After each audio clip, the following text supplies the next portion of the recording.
Ito naman ay ang orasan. Orasan or clock. Marunong ka bang bumasa ng orasan? Do you know how to read the clock or the time? Opo, magaling. Ngayon, matuto tayo magbasa ng oras sa Tagalog. Let's learn how to read time in Tagalog. Sige, 1:00, 2:00, 3:00, 4:00, 5:00, 6:00,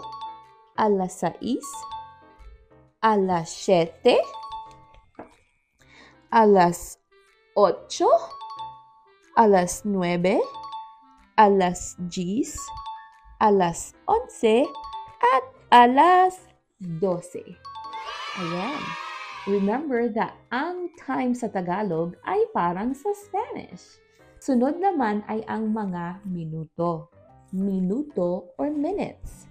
12:05, 12:10, 12:15, 12:20,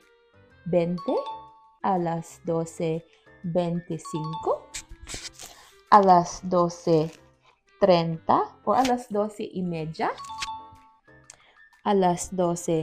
12:35, 12:40,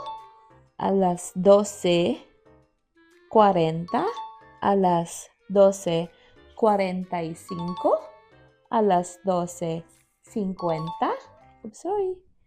12:50, 12:55, at 12:00. Ayan.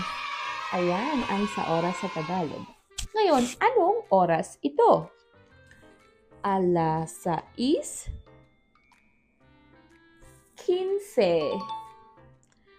Anong oras ito?